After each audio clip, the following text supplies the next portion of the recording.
Hello everyone, I welcome you all to Guru Mantra classes. आज हम geography देखने वाले हैं क्लास 7th एनसीईआरटी बुक से। चैप्टर 4th पे हम बात करेंगे और इसमें हम पूरी डिटेल्स देखने वाले हैं इस चैप्टर में, एयर चैप्टर से रिलेटेड। तो सबसे पहले हम जानेंगे कि एटमॉस्फेयर बेसिकली होता क्या है। तो अर्थ के ऊपर, सपोज करो ये अर्थ है, अर्थ के ऊपर जो ब्लैंकेट ऑफ एयर होती है उसको हम एटमॉस्फेयर कहते हैं। अलग अलग गैसेस प्रेजेंट है इस ब्लैंकेट ऑफ एयर में और अलग अलग गैसेस के अलग अलग कैरेक्टरिस्टिक्स होते हैं जो उन लेयर्स को एक अलग लेयर बनाता है। सो हम सारी चीज़ों के बारे में इस चैप्टर में देखेंगे, लेकिन फिलहाल हमें जानने की ज़रूरत ये है कि atmosphere is nothing but a blanket of gases जो कि अर्थ सरफेस के ऊपर प्रेजेंट होता है। ठीक है, एयर का काम हमारी ज़िंदगी में बहुत ज़्यादा यूज़फुल होता है, जिसमें हम ऑक्सीजन, जैसे अगर एग्जाम्पल के तौर पे ले लें तो ऑक्सीजन हमारे लिए बहुत ही ज़्यादा इम्पॉर्टेंट है क्योंकि ह्यूमन बींग्स इसके बिना सरवाइव नहीं कर सकते हैं।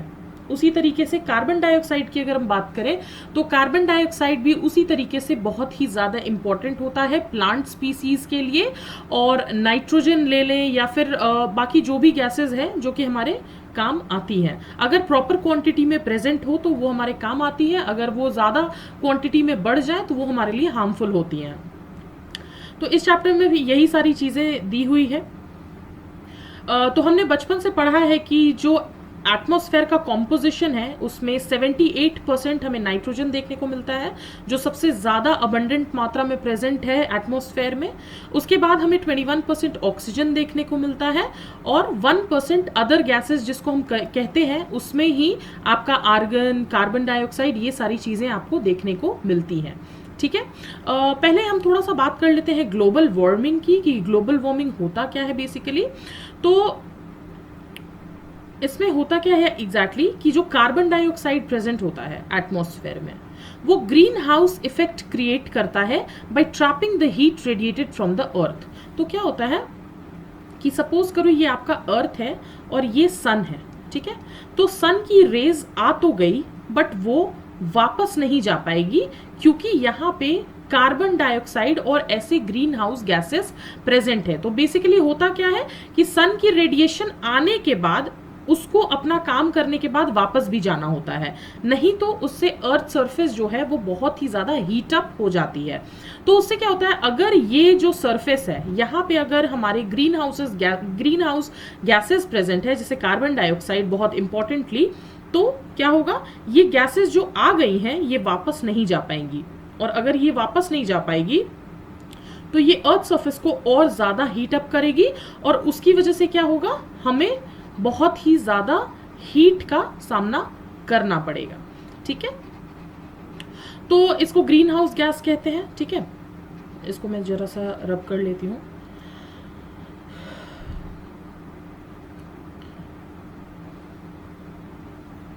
ग्रीन हाउस गैसेस का काम भी होता है कि ग्रीन हाउस गैसेस अगर नहीं प्रेजेंट होंगी तो अर्थ इतना ज़्यादा ठंडा हो जाएगा कि हम यहाँ पे सर्वाइव नहीं कर सकते, क्योंकि ग्रीन हाउस गैसेस क्या करती है, हीट को ट्रैप करती हैं।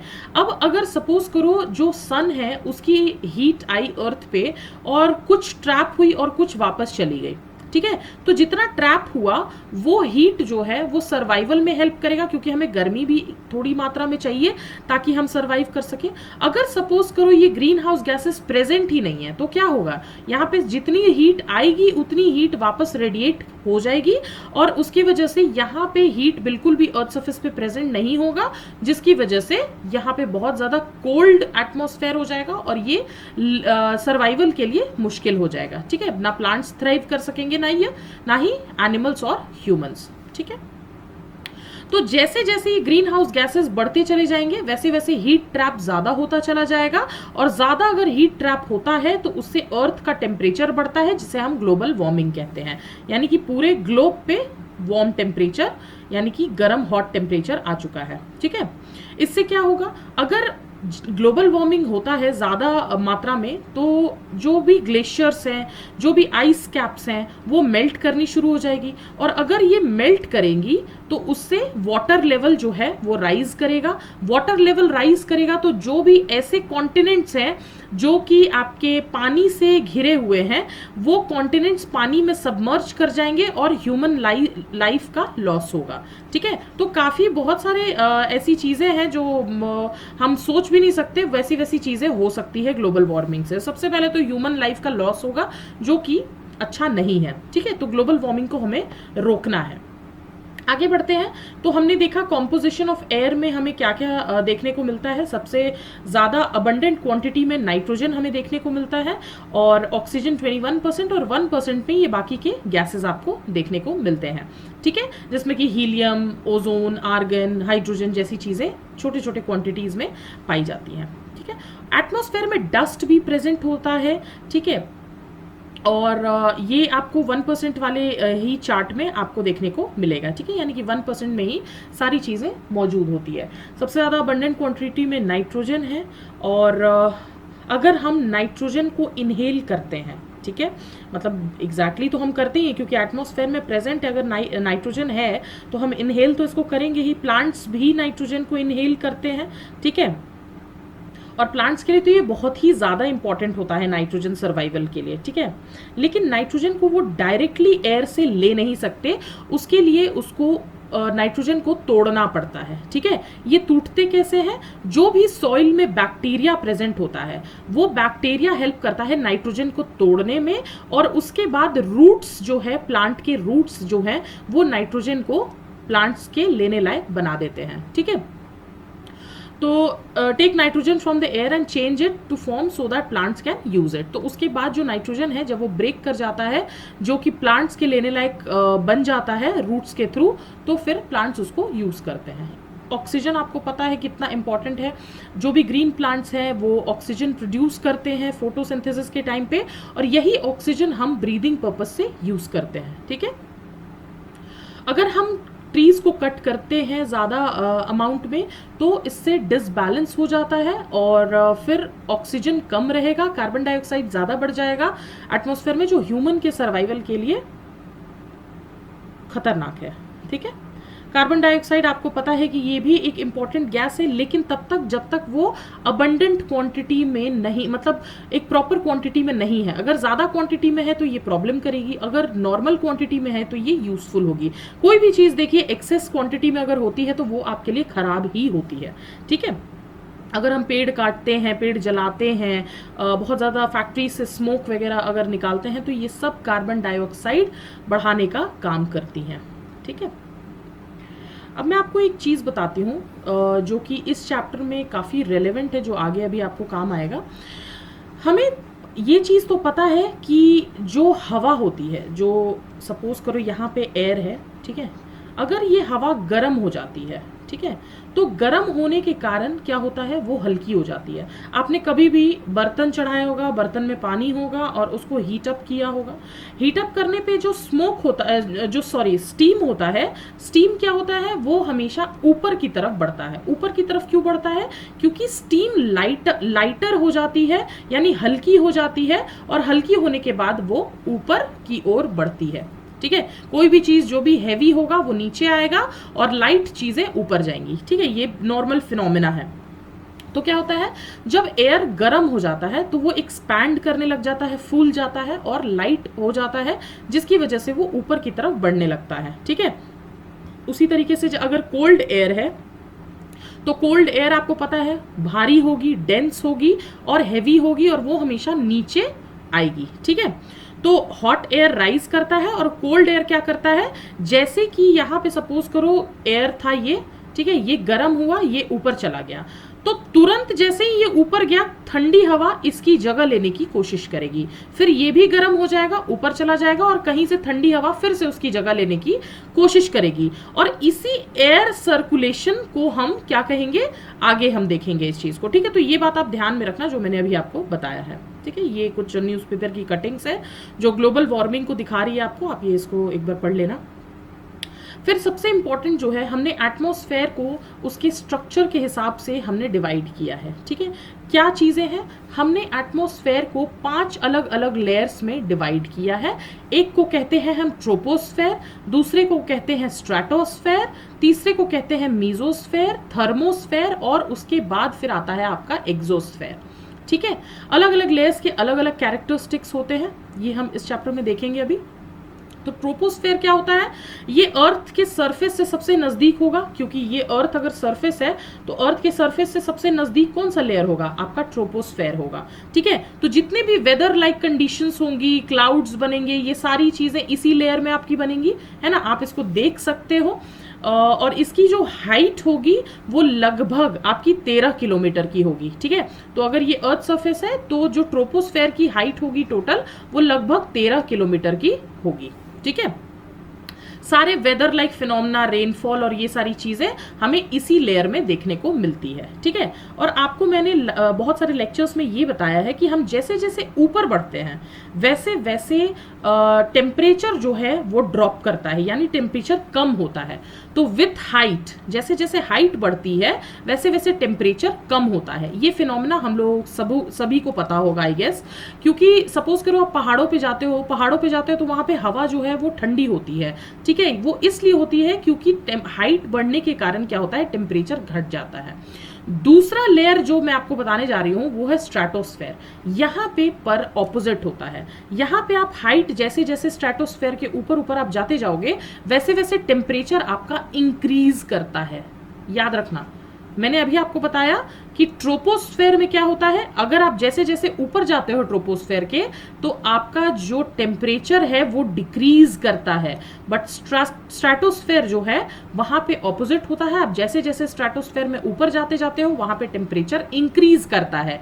इसका रीजन ये है कि इस लेयर में हमें ओजोन देखने को मिलता है। ओजोन आपको पता होगा कि ये सन के हार्मफुल रेज से हमें बचाता है। हमें कैसे बचाता है, क्योंकि ये सन के हार्मफुल रेज को ट्रैप करता है। ठीक है, अगर ये ट्रैप करता है तो आप सोचो कि ट्रैप अगर कोई चीज हीट को करेगी तो वो खुद क्या होगी, गर्म ही होगी ना। उसने हीट को ट्रैप किया है तो वो खुद तो गर्म हो जाएगी। तो स्ट्रेटोस्फेयर में ओजोन गैस प्रेजेंट है। ओजोन गैस अगर सन के हीट को ट्रैप कर रही है, इसका मतलब सीधा सीधा ये होता है कि उस लेयर में टेम्परेचर बढ़ेगा। ठीक है, तो ट्रोपोस्फेयर में क्यों टेम्परेचर घट रहा है, क्योंकि नॉर्मल फिनोमेना है, हाइट जैसे जैसे बढ़ती है वैसे वैसे टेम्परेचर बढ़ता है। लेकिन स्ट्रेटोस्फेयर में ओजोन लेयर के कारण क्या होता है, यहाँ पे टेम्परेचर इंक्रीज करता है। ये बात आपको ध्यान में रखनी होगी। ठीक है, इसकी जो हाइट होती है वो लगभग 50 किलोमीटर होती है। मैंने अभी आपको बताया ट्रोपोस्फेयर जो है वो 13 किलोमीटर का होता है और इसका जो हाइट होगा वो लगभग 50 किलोमीटर होगा। ठीक है, इसी लेयर पे हम फ्लाइट वगैरह उड़ाते हैं, क्योंकि यहाँ पे कोई भी आपको वेदर कंडीशंस देखने को नहीं मिलेगी, यहाँ पे कोई क्लाउड्स नहीं होगा, ऐसी कोई चीजें आपको नहीं मिलेगी जो कि फ्लाइट को ऑपरेट करने में बाधा पैदा करती हो या फिर डिस्टर्बेंस पैदा करती हो। तो एरोप्लेन्स वगैरह हम यहाँ पे उड़ा सकते हैं। ठीक है, ये आपको आई होप समझ में आया होगा।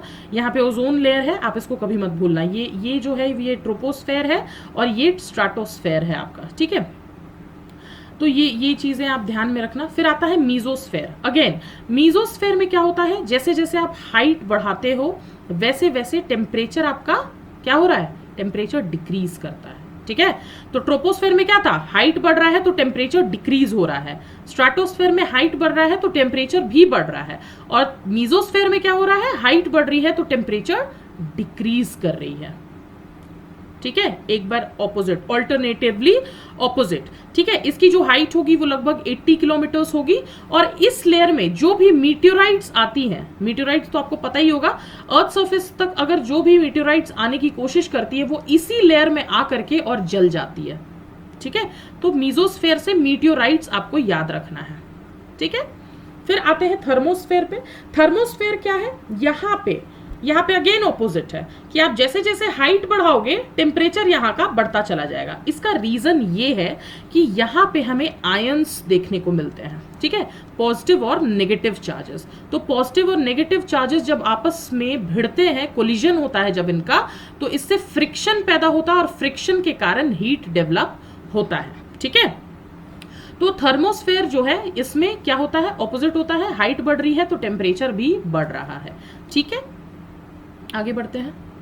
इसकी जो हाइट होगी वो 80 to 400 किलोमीटर्स होगी और ये लेयर रेडियो ट्रांसमिशन में बहुत ही ज्यादा हेल्पफुल होता है। ठीक है, ये जो रेडियो ट्रांसमिशन हम करते हैं उसमें हमारा मीजोस्फेयर बहुत ही ज्यादा हेल्पफुल होता है।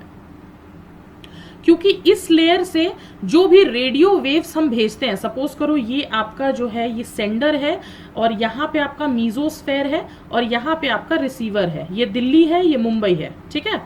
तो यहाँ पे क्या होगा कि ये मीजोस्फेयर अगर है, अगर आप रेडियो वेव्स भेजते हो तो ये ट्रांसमिट होकर के और रिफ्लेक्ट होकर के मुंबई वाले चैनल पे आपको सिग्नल्स दे देगा, ठीक है। तो ये मीजोस्फेयर जो है वो आपको रेडियो ट्रांसमिशन में हेल्प करता है। लास्ट जो है आपका एक्सोस्फेयर है। एक्सोस्फेयर क्या होता है? सबसे ऊपर वाला जो लेयर है एटमॉस्फेयर का, उसको हम एक्सोस्फेयर कहेंगे। यहाँ पे जो लेयर होती है, यहाँ की हवा जो होगी, एयर जो होगा वो बहुत ही थिन होगा और यहाँ पे गैसेस जैसे कि हीलियम, हाइड्रोजन, ये स्पेस में फ्लोट करते रहते हैं, ठीक है। क्योंकि इतना ऊपर है तो ग्रेविटी तो होगी नहीं, तो ये जो गैसेस हैं ये फ्लोट करती रहती हैं। आई होप आपको यहाँ तक समझ में आया है। मैं एक और कॉन्सेप्ट आपको बहुत ही इंपॉर्टेंट है जो कि बताना ज़रूरी है, शायद इस बुक में इतना डीपली इसके बारे में दिया हुआ नहीं है, बट फिर भी जस्ट फॉर एक्स्ट्रा इन्फॉर्मेशन मैं आपको वो बता देती हूँ। तो ये जो है अलग अलग लेयर्स हमने देखा, ये अर्थ है, ठीक है, इसके ऊपर आपका पूरा एटमॉस्फेयर प्रेजेंट है। तो ये वाला लेयर जो हो गया वो हो गया आपका ट्रोपोस्फेयर, ये वाला जो लेयर हो गया आपका ये हो गया स्ट्रेटोस्फेयर, ये जो आपका लेयर हो गया वो हो गया मीजोस्फेयर, ये थर्मोस्फेयर और उसके बाद फिर एक्सोस्फेयर, ठीक है। अब ध्यान में रखने वाली बात ये है कि जहां पे ट्रोपोस्फेयर खत्म होता है और स्ट्रेटोस्फेयर शुरू होता है, ये लाइन जो आपको दिख रही है, यहाँ पे स्ट्रेटोस्फेयर शुरू हो रहा है और ट्रोपोस्फेयर जो है वो खत्म हो रहा है। इस लेयर को हम कहेंगे ट्रोपोपॉज। क्या कहेंगे? ट्रोपोपॉज, यानी कि यहाँ पे आपका ट्रोपोस्फेयर खत्म हो रहा है और स्ट्रेटोस्फेयर शुरू हो रहा है। फिर जहां पे जहां पे स्ट्रेटोस्फेयर खत्म होगा और मीजोस्फेयर चालू होगा, उस लेयर को हम कहेंगे स्ट्रेटोपॉज, ठीक है। क्या कहेंगे? स्ट्रेटो, उसके बाद फिर पॉज। जहां पे आपका मीजोस्फेयर खत्म होगा और थर्मोस्फेयर शुरू होगा, ठीक है, उसको हम कहेंगे मीजोपॉज, ठीक है। और जहां पे आपका ये लेयर थर्मोस्फेयर खत्म हो रहा है और एक्सोस्फेयर शुरू हो रहा है, उसको कहेंगे थर्मोपॉज, ठीक है। बेसिकली ये बुक में दिया हुआ नहीं होता है, बट आप इसको ध्यान में रखना, ठीक है। आगे बढ़ते हैं। आगे हम देखेंगे वेदर और क्लाइमेट के बीच में डिफरेंस। तो क्या होता है बेसिकली वेदर और क्लाइमेट में डिफरेंस? वेदर जो होता है वो शॉर्ट पीरियड ऑफ टाइम के लिए होता है, जो कि day to day, hour to hour change कर सकता है। क्लाइमेट जो है वो लॉन्ग पीरियड ऑफ टाइम के लिए होता है और वो आवरली चेंजेस नहीं होता है, वो सीजन के हिसाब से चेंज होता है, ठीक है। मंथ, 3 मंथ्स तक वही टेम्परेचर, वही क्लाइमेटिक कंडीशंस रहती है, तो उसको क्लाइमेट कहते हैं। और वेदर तो आए दिन चेंज होता रहता है, ठीक है। कभी बिल्कुल बारिश होने लग गई, बिल्कुल सनी हो गया, कभी बिल्कुल हवा चल रही है, उसको हम कहेंगे वेदर, क्योंकि वो एक ही दिन में बहुत बार चेंज हो चुका है, ठीक है। आगे बढ़ते हैं। टेम्परेचर बहुत ही इजी सी चीज़ है, आपको पता ही होगा कि हमें हर चीज़ का टेम्परेचर फील होता है। अगर कोई ठंडी चीज़ है तो वो हम फील कर सकते हैं, गरम चीज़ है तो उसका टेम्परेचर हम फील कर सकते हैं। तो ये जो डिग्री है जिसमें हम किसी ऑब्जेक्ट के हॉटनेस या कोल्डनेस को मेजर कर सकते हैं, या फिर एयर के हॉटनेस और कोल्डनेस के डिग्री को मेजर कर सकते हैं, उसको हम कहते हैं टेम्परेचर। तो टेम्परेचर जो है वो सिर्फ दिन और रात का ही चेंज नहीं होता है, ये सीजन टू सीजन भी चेंज होता है। समर्स हॉटर होते हैं जैसे विंटर्स से, है ना। तो ये सिर्फ दिन और रात का टेम्परेचर चेंज नहीं है, इसमें क्या चेंज हो रहा है, आपका सीजन टू सीजन भी चेंज हो रहा है। गर्मी का सीजन अलग टेम्परेचर, विंटर्स में अलग टेम्परेचर, ठीक है। तो जो सबसे इंपॉर्टेंट फैक्टर है जो कि इस डिस्ट्रीब्यूशन को इन्फ्लुएंस करता है कि कब कैसा टेम्परेचर होगा, उसको हम कहते हैं इंसोलेशन, ठीक है। इंसोलेशन का मतलब क्या है, इस वर्ड को आप पूरा तोड़ दो, ठीक है। इंसोलेशन का मतलब क्या होता है, इनकमिंग और सोलर रेडिएशन, यानी कि जो सोलर रेडिएशन आ रही है उसी को हम इंसोलेशन कहेंगे। आई होप आपको समझ में आ रहा है। तो सबसे ज्यादा इंसोलेशन कहां पे होगी, इक्वेटर पे होगी, क्योंकि इक्वेटर पे हमने पढ़ा है कि जो सन रेज होती है वो डायरेक्टली फॉल करती है। तो अगर डायरेक्टली फॉल करेंगी इक्वेटर के ऊपर तो सबसे ज्यादा गर्म कौन सा एरिया होगा? इक्वेटर होगा। और जैसे जैसे हम पोल्स की तरफ जाते हैं वैसे वैसे ये जो सनलाइट है वो डिस्ट्रीब्यूट हो जाती है, तो यहां पर इतना ज्यादा सनलाइट पहुंच नहीं पाता है पोल्स की तरफ, तो पोल्स ठंडा रहता है। ये तो हमने बचपन से पढ़ा है। आई होप आपको समझ में आ रहा है ना? कोई भी डाउट हो आप कमेंट सेक्शन में प्लीज कमेंट करना और मुझे बताना, मैं वहीं पे आपको नेक्स्ट लेक्चर में उस डाउट को सॉल्व कर दूंगी। तो टेम्परेचर जो है वो इसी मैनर में चेंज करता है। अगर अर्थ का टेम्परेचर बहुत ज्यादा हाई हो जाएगा, बहुत ज्यादा बढ़ जाएगा, तो ये कुछ क्रॉप्स ग्रो नहीं कर पाएंगे या फिर कुछ क्रॉप्स के लिए अच्छा होगा। सिटीज का टेम्परेचर जो होता है वो गांव से इसलिए ज्यादा होता है क्योंकि सिटीज में बड़ी बड़ी बिल्डिंग्स होती हैं, बड़ी बड़ी बिल्डिंग कंक्रीट की बनी होती है। तो कंक्रीट की बिल्डिंग्स जो होती हैं वो जो सन की लाइट है, सन के रेज है, सन का जो इंसुलेशन है उसको अब्सॉर्ब करती हैं। अब्सॉर्ब करने की वजह से ये हीट को ट्रैप करती हैं और हीट क्या होता है, वहीं पे रुक जाता है। विलेजेस में ऐसा नहीं होता है, मड के घर होते हैं, छोटे छोटे घर होते हैं, उसमें इतना हीट ट्रैप होता नहीं है। प्लस रोड भी इतना ज्यादा होता है, एस्फाल्ट के रोड्स होते हैं, ठीक है, एस्फाल्ट के रोड्स भी हीट को ट्रैप करते हैं। तो इसकी वजह से क्या होगा, हीट तो बढ़ेगा ही ना। एयर प्रेशर, अब देखते हैं कि एयर प्रेशर क्या होता है।